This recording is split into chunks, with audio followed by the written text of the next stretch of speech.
yourself comfortable. If you're a guest here and not familiar with us or our ways, that's fine. Just sit and enjoy.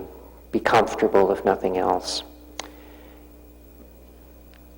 But when you shut your eyes, look into the center here, spiritual eye area, sometimes called third eye. When you sing Hugh, know that this is one of the most sacred names for God. Sing it with love and with reverence, and look for the light. Listen for the sound. You may or may not have anything tonight. I'd be very surprised if you did. But just to show you how to practice it and do it on your own. It'll give you the spiritual insight that other people wish they had. But it doesn't come overnight. You have to develop this like any other skill. So let's begin with you.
Welcome everyone to this presentation, Have You Had a Spiritual Experience? My name is Mark Lopatowski. I'm from Gloucester, and I'm joined with Robert and Kathleen Claycomb from Somerville, our hometown here. And I'd like to start off first by thanking the crew here. They've been very helpful, very welcoming, and really make us feel at home here. And I know this is a big job, and I really appreciate it. I'm sure Robert and Kathleen do too. So this presentation is presented by Eckankar. Eckankar is it's an ancient spiritual teaching, a modern day religion that provides tools to experience love and meaning in everyday life. We're here to support and enhance your spiritual journey, whatever that may be. Eckankar is also known as the religion of the light and sound of God. The light and sound of God are two ways that we connect with spirit in our lives. It's a way that God's love comes forth to us, and we can experience these things. All three of us are members of Eckankar. I've been here 32 years almost in Eckankar. I was thinking about it on my way in. I joined in July 1980. And I've stayed with it all the time. It's not something that I felt like, I always felt like if it never gave me any more, that would be it, I would leave. But I've stayed with it because I've felt many benefits throughout the years with this. And it's made my life more positive in a lot of ways. A lot of negative habits I used to have fallen away, and I have more control over them. So I do things like this, like we just come up here, it's a nonprofit group, we don't get paid or anything, and we just do it because we have things that work for us, and maybe you'll find something in this that works for you. If not, that's okay too. It's for all faiths, all points of view, doesn't really matter if you even have a faith or not. You might get something out of this. So this presentation is going to be in two parts.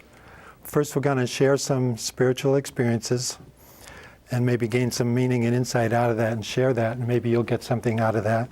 And at the second part of it, we're going to share this exercise that actually you saw the video of coming in, the Hugh. The Hugh is a name for God, and it's a love song to God, and we sing it just as it did in that video, Hugh. And people have experiences with this, and they notice insights into things and just a general sense of calm. And we'll be getting more into that later. And you also saw a spiritual leader of Eckankar, Harold Klump.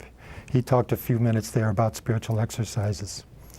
And people in Eckankar use him as a guide, basically, a teacher. And he gives us insights and helps us, as many paths have their teachers. And we'll explain a little bit more about that later too. So we're going to, like I said, have two parts. The first part is sharing spiritual experiences, and the other part is sharing tools that we can use. We are not alone. 84% of people believe in survival of soul after death. 43% have had a prophetic dream. 33% have had a spiritual experience. 27% believe in reincarnation. And 5% have near-death or out-of-body experience. And a lot of people don't talk about these things. Some people do. I think it's more common to talk about these things than it used to be, but a lot of people don't because they feel funny about it. They don't hear their friends talking about it, and they're not really sure if they should say something. But these things are valid. I mean, your experiences are your reality. Anything that you experience in life, that is your life. I mean, it's your reality, no matter what it is. And a lot of people have these things, and as we speak, you'll see a lot of experiences that people have. And you might find your own in here also, and find it validating. And right now we're going to go through a list of spiritual experiences, and I'm going to invite Kathleen and Robert to join in. So Kathleen? Well, the first thing that, one of the tools that we have are the study of dreams. And dreams are a wonderful way to get practical insight into your everyday life. And they're also a wonderful way to open up that doorway to the study of past lives or spiritual insights and glimpses of your future. Another that Mark mentioned before was out-of-body experience. We tend to hear about these, the very dramatic ones, soldiers who have come out of war, for example. You hear a lot of people passing through the tunnel and seeing the light. They can also be actually very simple experiences, moving from one state of awareness to another, or one point of view to another. And they're very common, and people really do have them quite often. And we're going down a list here. The next one would be past life recall. And it's kind of self-explanatory. People remember something from a past life. And sometimes there's stories that people remember details, total details that can be verified by other people of past lives. And some people just get a glimpse, a nudge. And they can help us get an insight into a life. And for one thing I noticed in my life, just very quickly, I used to have these pains in my wrist here, and I never knew what it was. And then one time I was just sitting quietly in what we call a contemplation, just thinking about it, and all of a sudden I had this vision of being in a dungeon, and I was like a thief in that life, and I had shackles on, and it gave me an insight into this life. And I have to say, most of mine that I remember are those kind of lives, not the best, you know. The next tool that we have is inner light. And inner light is something that you can see before you fall asleep at night. It can be in contemplation. Sometimes it can even be outward during your waking day. And it's the way we connect with the Divine Spirit in our everyday life. And it often comes as a very beautiful blue light, but it can come in any color. It could be pink, it could be green, it could be violet, and there's just many ways that you can connect to this inner light. And you know, the first way to approach it is just, you know, close your eyes at night and look for it, or just request it, and start to maybe do that right before you fall asleep, and then watch what happens over time. Excellent. And inner sound is another. Something you tend to be aware of more when you're still or quiet. It could be the sound of water. It could be the sound of a bee buzzing, or a high-pitched whistle. Any number of things. And they tend to happen maybe when you're going to bed, or when you wake up, or when something happens that stops you for a second, and you're suddenly aware that there's a sound going on. And the two that we had just mentioned, the inner light and the inner sound, that's what, when we mentioned earlier about Eckankar being the religion of the light and sound, that's what we're talking about, these experiences of light and sound that everybody has. They're not exclusive to people in Eckankar. It's just a way of describing that Eckankar is a a path of individual experience where we experience these connections to God and learn our relationship and learn to recognize these ways that Spirit speaks to us. Another one is an inner guide, and many people in all faiths have these. There's angels, spiritual masters. I grew up Catholic, and there was the saints that we would pray to. And in Eckankar, we have our teacher who's also an inner guide. You know, he's also called the Mahanta. It's an inner guide for anybody who wants to work with him. He won't work with people that don't really want to work with him. It's very selective like that. He doesn't want to work with people who doesn't want to work to him because it wouldn't make any sense. You know, why work with somebody who doesn't want to listen or do anything? You know, so it's not a controlling thing. It's always like a way shower, and as I think most guides are that way. They way show and they can give protection also. It's like you have to want and seek what you're talking about. Right. A master's not going to spend time with you if you're not interested. So if you are interested, then it happens. Exactly, yeah. Another tool is just knowingness and coincidence or deja vu. Those are wonderful tools that happen all the time, and I don't think everyone realizes that that's a spiritual experience when you have a coincidence that happens, or you suddenly just know something. And knowingness comes with growing awareness. As you start to learn to use your soul self, you have, with that comes an inner knowing. And it reminded me of a saying that we've all heard throughout our lives, know thyself. And what that's really talking about is to know yourself as soul, as a spiritual being, because we're all spiritual beings. And the last on the list is divine love. When we use the word divine, it's been used so often, I think we tend to give it a secular connotation. People think you have to be in a chapel somewhere or the clouds have to part. But actually, we're talking about unconditional love, and we feel it in so many ways from our family and our friends and our pets. And I can think of a couple examples. I had a nice relationship with my neighbor's dog. They had a little Irish setter, kind of a nervous dog, and her name was Sandy. Sandy's favorite thing to do was chase a tennis ball, and I was always accommodating her. And she would always come up when she saw me and drop one at my feet. And I would pick it up no matter how slimy it was and give it a heave. And even when I came home with 2 bags of groceries in my hand, she'd run over and bang, there it would go. So that was, for a long time, that was our relationship. She'd drop the ball and I would throw it. But I remember this other time, I came home from work in a really, really sour mood, just feeling crummy. And nothing had gone right, and I was just had a mope on like you wouldn't believe. And I walked down the driveway with my head hanging low, and Sandy saw me, and she came slowly walking up, and she started to drop her head. And as I got closer, she flipped over on her back so I could pet her on the stomach. And, you know, petting her immediately lifted my spirit. And that's what we're talking about when we're talking about the sharing of divine love. It often works in a circle like that. You give it, and it comes back to you some other way. My neighbors also had a rabbit, and I had never found myself in close proximity to a rabbit. I didn't know what kind of pets they were. I saw it out they had a little fenced-in backyard, and I used to see it digging in the grass. And that was about all I knew. His name was Fudge, brown and white. And one day I went out, and Fudge was standing near the fence. And I got curious, so I walked over, and I put my fingers through the wires. And the little rabbit came up and licked my fingers 5 times, and then turned its head sideways and wanted to scratch. So I gave it a scratch. Then I got real curious, and I opened the gate and went inside into the yard. And I'd walk over here, and the rabbit would follow me and run around my feet. And I'd go over there, and it would come and run around my feet. And this went back and forth like that for quite a while. And then I had this little out-of-body experience. And it's kind of like looking at the TV monitor, where you just see yourself apart for a minute. And then I heard the inner voice, and the inner voice says, "Robert, do you realize you're playing tag with a bunny rabbit?"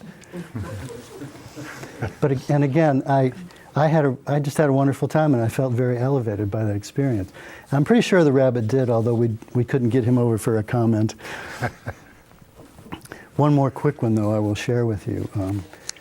is that 2 years ago my mother passed away, and she was in her 90s, quite elderly. We knew it was going to happen, and we were all sad nonetheless. And sitting at the funeral, I was watching the whole procedure. She was attached to the military at one time, so the color guard was there, and the bugle, and when the ministers began to talk, out of the corner of my eye, I looked up the grass. There was a grassy hill. It was a very lovely cemetery. I looked up the hill and I saw my mom standing there, and she was dressed in white with long flowing hair, and she looked younger than I'd ever seen her before, and she was just really beautiful. And the only thing I could think to describe her was serene. There was no sense of sadness, only this wonderful love coming from her. And it was the first time in my life, in all the years that I knew her, that I saw her as an individual, spiritual being in her own right, who had come into this life to play this role for us, and to nurture us and to annoy us and do all the things that moms do. And I left that experience with a deep, deep sense of gratitude. So once again, it's this quality of unconditional love that lifts you a step higher. That's great. You know, it just reminded me, I'm going to go right here, because you're talking about your mother, and it reminded me of something of my mother, who's still alive. But her mother died quite a few years ago. And my mother's Catholic. I grew up Catholic, and so is her mother. And of course, they believe in life, you know, after, you know, a different way. They don't believe necessarily in past lives, but they believe that you go to heaven or whatever. And, but, you know, when the time came and her mother died, she had that belief, but still there was doubts, you know. Is she really okay? You know, did she really? So she did something I was really kind of surprised, really. We have this thing in Eckankar we call a waking dream, where you can look for symbols and kind of validate things in your life if you have a question. And I'd never talked to my mother about it, but she just decided one day, she knew her mother liked hummingbirds. So she just put it out there, because she never got hummingbirds in her yard, but my grandmother did. So she just put it out there one day, Mom, if you're around and you're okay, show me by a hummingbird flying through the yard. And the next day, 2 hummingbirds came flying through the yard, and she knew her mother was okay, you know. So that's divine love in action, you know. It's very special. I still get chills when I think about it, you know. And she still wears a hummingbird pin to this day, you know, as a reminder. So I have a couple little stories to share about dreams and about how you can connect to these past lives that we're talking about. Since we're talking about your mom and your mother, I thought I would share a story, a little thing that happened to me once. I had an affinity for rag dolls, and I wanted to create a rag doll, and there was a whole period of time when I wanted to make these things, and I would look at every single one that I would find, and I was curious about it. And then one night I had a very special dream where it was the last day of my life as a woman named Mrs. Campbell. And it was a beautiful turn of the century time, somewhere in the Midwest. And I was just saying goodbye to this wonderful town. And I was just kind of floating up there, and it was Christmas Eve, and it had snowed. And I was just feeling all this gratitude and love for these people in this town. And I was a doll maker, and I had supplied the whole county with rag dolls for my whole life, and I saw every single rag doll that I had ever made as this woman. And I could feel all the love that the children had felt. And all this wonderful love was coming into me into the dream. And when I woke up, it was just such a special moment. And sometimes these things happen, so you can see why you have a certain affinity for something, you know. So that was just one little story I wanted to share, kind of from the other side of, and I felt very comfortable that, you know, that we do go on after our death, and we take all the love that we experience with us. And so dreams are a wonderful tool to connect to this if you want to explore this, and you can also connect to the everyday. One time I wasn't sure if I wanted to take this job that was offered to me or not. I wasn't sure if it was a step forward. And I was at a company and the job was going to be ending soon, and I loved the place. And I really did want to stay, but I said to my husband, I said, why can't it be easy? Sometimes you have to explore your dreams and figure out what a symbol means at first. I said, I wish someone would just hold up a sign and say if it was right or wrong or yes or no when you really want to know. And that night I had a dream where someone was painting and I couldn't see what they were painting, and I was at work and all this stuff was happening. And then when the person was done painting, he held up this sign and turned to me and it said wrong in big red letters, and it was all drippy. And sometimes in the beginning we learn through hindsight or we learn through trial and error. So I didn't want to miss a good opportunity, so I thought, you know what, I'm going to take this job. And it just lasted 6 weeks. It was not a good match, and after 6 weeks I said, I can't stay. This is just not for me. But it was very interesting because, I learned something. I still learned that if I dream again or something like that, I'll pay closer attention. And it was only 6 weeks of my life to realize that this was, it can be as easy as that. If we ask for something simple before we go to sleep, and something that we can't miss. So I like to do that sometimes if I really need something, is just to say, please give me something that I will not question. And it's very interesting to see what happens. So maybe, I don't know how much time I have. You can go a little more if you want. There was one other little dream that an experience that was connected to a dream that I wanted to share. That was just, sometimes you can actually dream the future. And I was having a dream experience where someone had said I was going to meet somebody and gave me their full name. And part of it would be, a clue would be that the person had spent some time in Tangiers in Morocco. And so I asked different people if you had ever heard of this person, and nobody did, so I kind of forgot about it. And then 6 months later, I met this person, and I hadn't remembered the dream until I had felt an instant rapport, just kind of like a family member. It was like he was like a father, and until he started talking about the time he spent in Morocco, in Tangiers. And as soon as I heard that, I went, oh, you're so-and-so. And he said, yes. He goes, of course I'm who I am. And I said, well, I dreamed about that I was going to meet you 6 months ago. And we had a great friendship. And I was able to find out later that, from another dream, that our connection was a Roman lifetime, where he was a senator or something political, and I was his daughter, and I took care of him. I was his secretary. I made all his dates. He traveled. He was a writer, and I was devoted to this person. So sometimes you have affinities that show you where you can have a dream that will explain where that affinity has come from.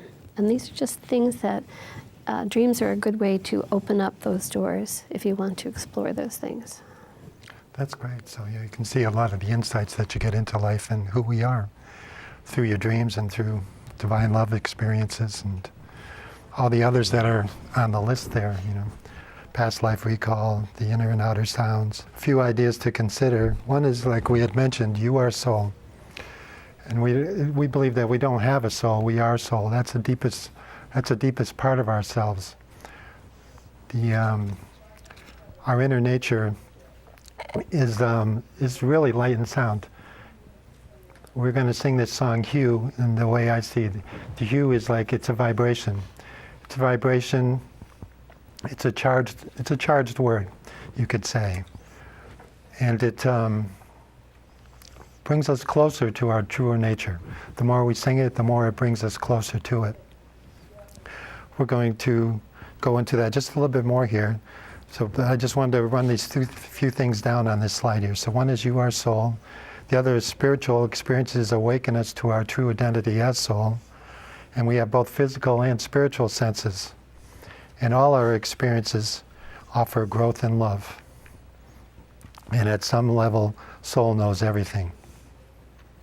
So we've been talking a little bit about the hue. And it is this love song to God. And Robert, maybe you can share a few things about that. I wish there was something easier that I could say about it than you should try it, because anything I can say is the long way around to me. I've been doing it for 30-some years myself, and I just know that it works. It's like tuning your instrument in the morning before you play, or before you go to bed at night to give yourself a restful sleep. It's just a way to continually touch base with the center, like Mark said, you are soul, and to keep realizing that over and over again. And in doing so, you are much more able to fend for yourself. All the disturbances that hit you in life don't hit you quite as hard. And you are also able to experience these divine love moments and appreciate them. So life becomes richer every day. That's wonderful, yeah. I noticed that same thing, and like we're saying, using the hue, it's really the experience, you know. You try it and see, and for me, it's been a gradual, I've been singing hue for 30 years or over, you know, a little over, and I just noticed the cumulative effects of it, where you start feeling this love coming from within, you feel more centered, more quiet inside. It doesn't mean that I won't have days that are, you know, whatever hair is left is coming out, you know, but still, you know, I can go back to the center, and I recognize that, you know, and I feel it. And these divine love moments, the love is stronger. It's not like feelings and stuff go away. They're just there more, and you're more centered in them, you know. It's a wonderful thing. Life becomes just more alive, if you could say that, you know. Life becomes more alive, but that's what it does. So, did you want to read that slide? Yes, the slide says, during the time you're singing Hugh, you are saying to Divine Spirit, I've opened myself to you. Give me the understanding and the wisdom to meet the waves of life and the problems, troubles, and whatever else. Give me the strength to meet life. These are all things taken from our spiritual leaders, Harold Klump's talks. And there are many ways that Hugh can help you, and I guess Kathleen. There are so many ways. Hugh gives you a sense of peace and calm, and it's especially helpful, you know, during trying days. If you're dealing with something, you know, I just keep it rolling inside quietly while I'm dealing with what comes up. It opens your heart. So the more you sing it, the more your heart opens, and opens to dreams and what your interests are, and it just keeps coming. It awakens you to your own spiritual knowledge and your own personal spiritual growth, and why you're here and what you hope to gain in this lifetime. Helps you overcome fear. So it's a wonderful thing to sing in those moments when you're fearful. It helps with dream recall. So you know, you're singing Hugh all the time in your dreams, begin to focus in a new way, and you become, it just kind of, it's like an awakening. So it can awaken parts of you that have been maybe sleeping. It opens you up to get guidance. So inner guidance, you can ask yourself questions in contemplation and expect to get the answer yourself, from yourself. It helps with past life memories. So the more you can sing Hugh to, if you have questions about maybe why are you afraid of boats or getting it, I knew someone who was terrified of the water and didn't know why. So those are things that you can explore by singing Hugh. And soul travel experiences, which is, seeing something from your soul perspective, which is a 360-degree viewpoint around a situation, and you get to look at it from above and see it from different angles. And it opens up all of your spiritual senses and makes you aware that you have spiritual senses, and that you see that so many things that we do in our everyday life are spiritual. I mean, everything is spiritual. And you really see that. You really see that we're spiritual beings the more you sing it. If I can just add one. Sure. What we're talking about is really very, very, very simple. Very simple. It's so simple that most people won't try. It just seems too easy or too simple, and it really is easy, and it really is simple. And all I can say is if you're looking for something more, give it a shot. If it doesn't work, you haven't lost anything, and if it does, you found gold. Yeah, that's wonderful. I would say that's the greatest gift that I have in this life is this, because it just gives me so many riches.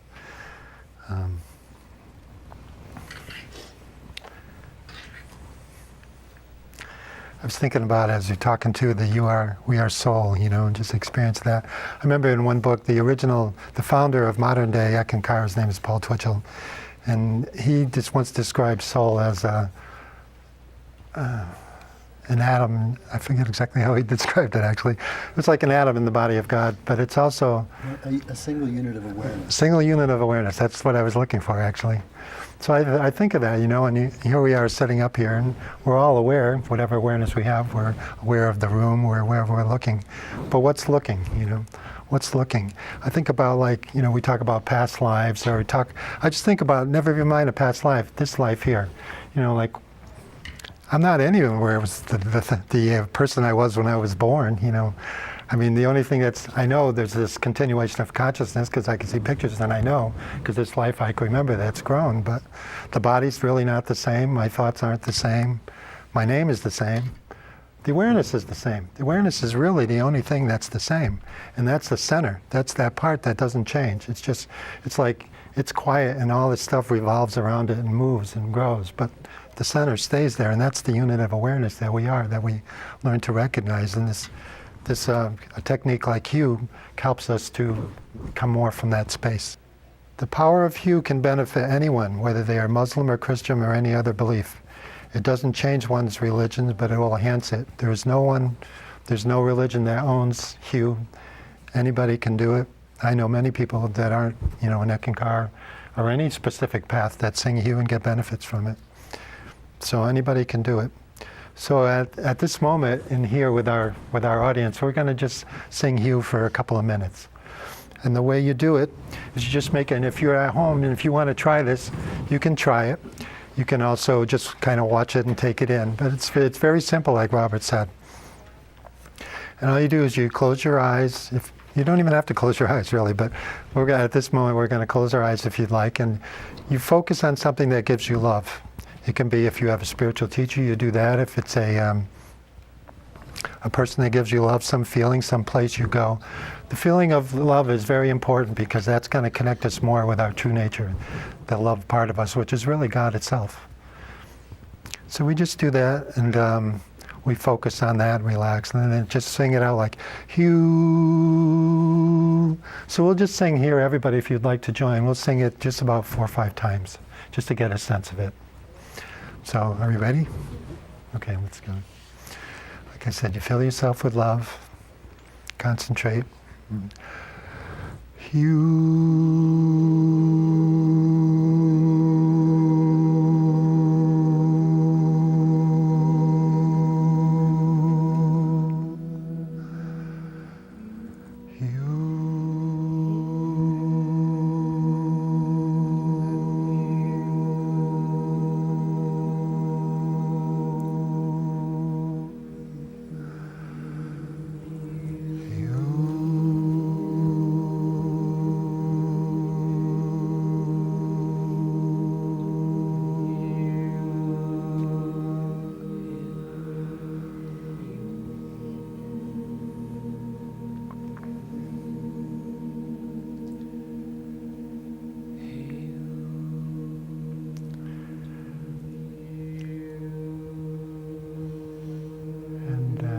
Slowly just come back, and so that's the idea of it.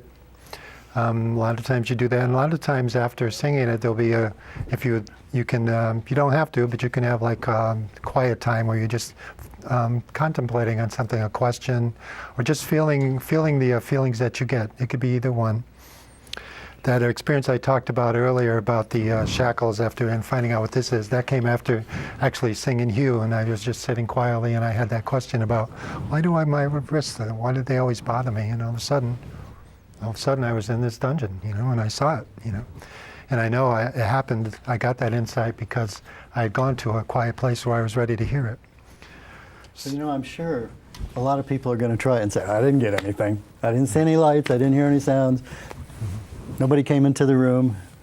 Nothing happened. And all I would say is try it a little longer. Give it a little time, and pay attention to the way things are moving in your life, and see if after a little while you don't walk with a little more spring in your step, or if you don't feel a little better, or if when the next time you're confronted with a disturbance, if you aren't a little bit more easily able to handle it. I have something I can add to that is, I had a situation once, a family situation, and I was singing Hugh all the time when it would come around again. And sometimes I'd have to go visit my folks, and I would sing and sing and sing, but I didn't realize until a number of years later that I was singing with conditions. I was wanting certain situations to change, and I wanted certain people to change, and I had ideas about the way things should go. And I remember this day I was singing Hugh, and I had just had enough of this conflict, this inner conflict that I had, and I just surrendered it. In a way I had never surrendered it before. I just said to my spiritual guide, I don't care what happens. I just want this to be resolved. And it was so interesting because right at that moment, when I finally let go of it, I felt this lightness in my heart. And I said to Robert, I said, it's gone, it's gone. And he didn't know what I was talking about because we were driving to see family. And I realized that my attachment to the way things would, the outcome of the situation, it was gone. Things hadn't changed. But that's sometimes how you can do it. You can sing without conditions. It's a non-focused prayer. It's the prayer of the highest sword, and you kind of just say, thy will be done. And I had meant it. And right at that moment, when I finally surrendered the situation over, I realized I had changed. My viewpoint had changed. The situation was the same. And right at that moment, water started to gush in on our feet. From under the dashboard of the car. I thought this was what is this? At first I thought it was transmission fluid or something, but it was just water. And things were flowing again. It was like a symbol, and all weekend we had these water symbols. People would pick up jugs of water, and there'd be holes in the jugs, and the water would be flowing. And so a lot of wonderful things happened when I finally let go of that. The point Kathleen is making is really important. We were talking earlier about divine love, about unconditional love. And what gets us so stuck sometimes is that we put all these walls around the way things have to be.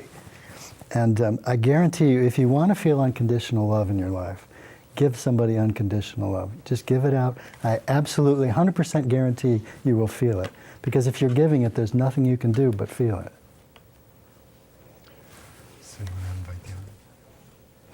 So we have a little time. Anybody in the audience have an experience they would like to share?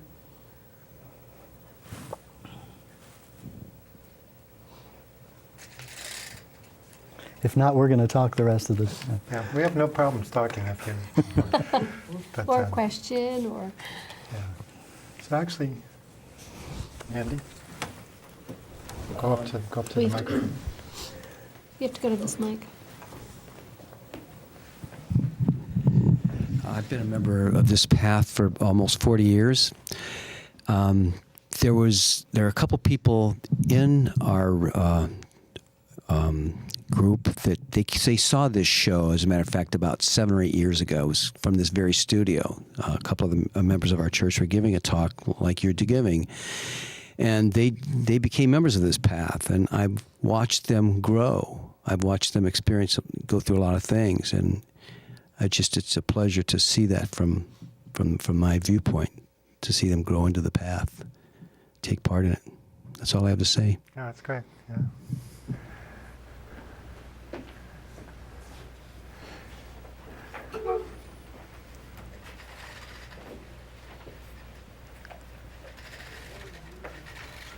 I think one of the benefits for me on this path is the absolute knowing inside of myself that I have a sense of well-being, a sense of security. Before I came, or before this became attractive to me, and that's exactly what it did, I was always wondering.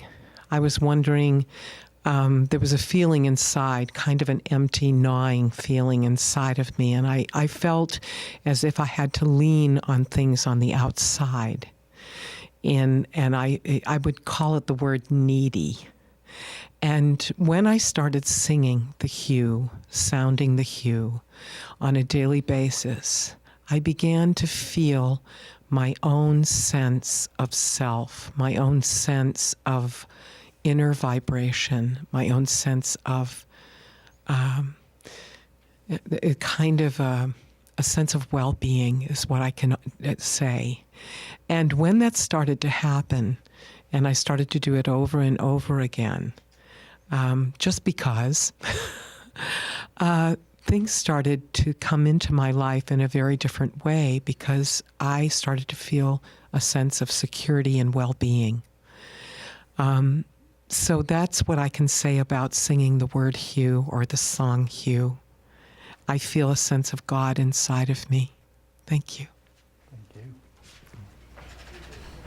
Right now we're going to go to a video of our spiritual leader, Harold Klemp. It'll be coming up on the screen soon. And I think it's going to show on the screen. I'm not sure. We should add, this isn't for everybody, of course, and we would never tell you change your direction if you're happy with the direction you're going.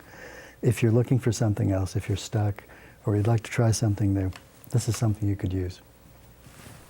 Excellent.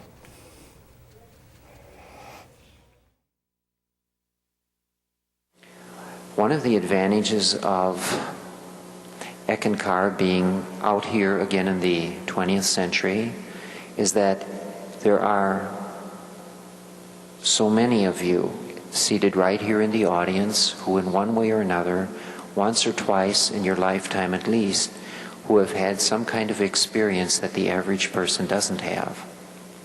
Near-death experiences, out-of-the-body soul travel, astral projection, sometimes seeing visions and all this.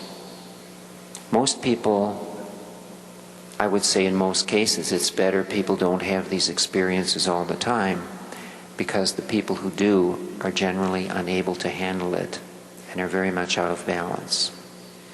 But to most of you who have had these experiences, they came unannounced, often before you even heard about Eckankar. And then you wonder, what happened to me? Am I going crazy? And you ask people, what happened? You ask a minister, he doesn't know. You ask people you respect, people who are into philosophy or psychology or one of the medical arts. They don't know. They've heard something about it. I think then sometimes you listen and watch a television program, and then you say, oh yes, all these experiences that these other people have been reporting are true. But then you wonder, where can I meet other people like this? Often you can't, because when TV presents these people, they're scattered all over the country and they seldom give names and addresses. But one of the advantages here of Eckankar and the X seminars is that you can come here, you can meet other people who in one way or another have had experiences which are beyond what most people in the street have today. And I say most people in the street, and this isn't quite true, because as we found out recently, it's like 1 out of every 3 people in America has had some kind of extraordinary experience out of the body or something of this nature. Not that they understood what it was, but they had the experience. We are here to tell them, to give them a frame of reference about what this experience means. The light and sound are directly from the voice of God. They are to uplift you spiritually. Yeah, that was, we were talking a little amongst ourselves here, which is always fun. But I want to thank you for coming, and enjoying this. That was our spiritual leader, Harold Klemp, giving a little insights onto spiritual experiences. I have this slide up here, next steps, and if you would like more information, one thing you can do is you can call 1-800-LOVE-GOD. That's a number into Eckankar.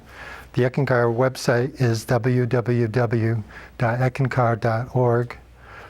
There's a local Massachusetts website which links to the other one. It's www.eckanmass.org. And if you want more local information in the Boston area, you can call the number that's on the screen there, 617-625-9505. There's a couple of books. This book on there is called The Spiritual Exercises of Eck, and it's full of exercise that anybody can do. You can pick and choose and try. I don't know how many there are, and there are over 100. There's for all different situations. Anybody, like I said, you don't have to be a member to do these things. You can just try them, see if they work for you. It's not about being a member. It really isn't. If you find out that you would like to be more intense with it and become a member, you can join, and there's discourses that you can get. This right here is called the Easy Way Discourse, and you get that. It lasts a year, and there's 12 lessons in there, and you can just study it on your own or with a group. There's really no rules. I mean, you never have to meet another person. If you want to be a member, you could just do it all by yourself. Very often surprised to meet people who were in the bathroom we never Yeah. saw them. When I joined, I didn't talk to anybody about it for years, and all of a sudden it changed, But so we're going to end here with this one quote. So I guess, do you have any closing comments you'd like to make? Just maybe have fun. And it's a That's a sense good of one. exploration that really opens things up. And years ago, before I stepped on the path, I was reading something from Paul Twitchell, the founder of Eckankar, where he said, I don't expect you to believe anything that I say, but I do expect you to prove it to yourself one way or the other. And I always remembered that, and I thought, you know what, before I will prove it to myself. And here I am. And that's the challenge. Yeah, and that's a good point, because it is all about finding your own truth. It's not about somebody telling you what truth is. It's about finding your own, and that's what's connecting with your inner is. It's finding your own truth. So again, I'd like to thank you for coming. And the camera light just went off, so I hope we're done. Otherwise, I said that live. Everybody laugh.